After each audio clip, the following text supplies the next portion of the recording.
Hello viewers, last episode में आपने समझा पास्ट परफेक्ट कंटीन्यूअस, जो कि थोड़ा सा कॉम्प्लिकेटेड टेंस था, लेकिन आज हम सबसे आसान टेंस स्टडी करने वाले हैं, which is future indefinite tense, या यूं कह लें कि future simple tense.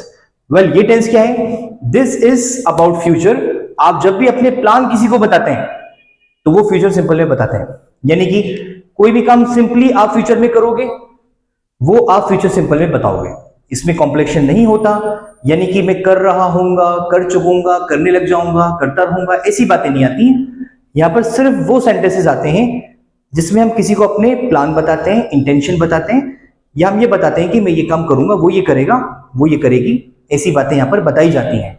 Well, rule क्या है? दोनों तरह के सब्जेक्ट्स का एक ही रूल है, चाहे ग्रुप ए के हो या बी के हो। I, you, we, they, he, she, it और नेम, सबके साथ आपको सिर्फ विल लगाना है और वर्ब की फर्स्ट फॉर्म सिंपली, क्योंकि विल एक मॉडल है और मॉडल्स यूजुअली वर्ब की फर्स्ट फॉर्म से फॉलोड होते हैं, सिर्फ हैव की फैमिली को छोड़कर। तो जब भी कोई मॉडल आएगा हैव के अलावा, तो आप वहां पर वर्ब की फर्स्ट फॉर्म लगाएंगे। जैसे ही आप विल लगाएंगे, आपकी बात खुद ब खुद फ्यूचर में चली जाएगी और फ्यूचर का दरवाजा खुल जाएगा। यानी कि जब भी आपको आगे की बात करनी होती है, भविष्य की बात करनी होती है, आप हमेशा विल का इस्तेमाल करते हैं। ये इसका सबसे इंपॉर्टेंट रूल है। जैसे हमें कहना है कि हम लोग फ्लुएंट इंग्लिश बोलेंगे, तो ये सेंटेंस बनेगा we will speak fluent English. ऐसे हमें कहना है कि वो कामयाब हो जाएगा, तो हम कहेंगे ही विल सक्सीड।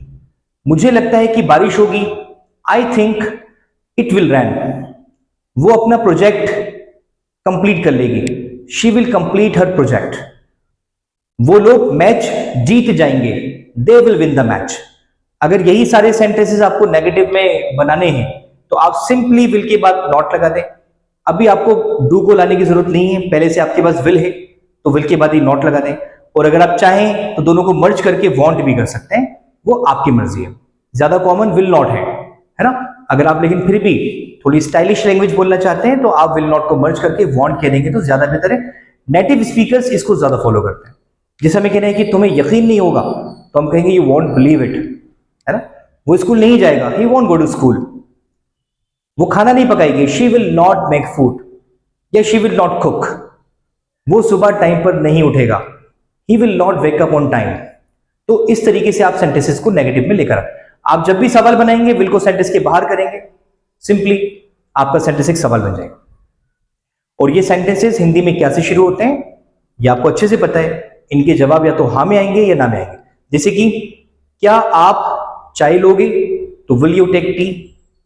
क्या आप कोचिंग आओगे, will you come to coaching. क्या आप लोग कमेंट बॉक्स में एग्जांपल सेंड करोगे, तो will you send examples in comment box. इस तरीके से आप सेंटेंसेस बनाते हैं। तो ये क्वेश्चन हो गए, तो आप हमें जरूर एग्जांपल सेंड करके बताएं, और कोई डाउट हो तो वो भी पूछें। The class is here over, take care, bye bye.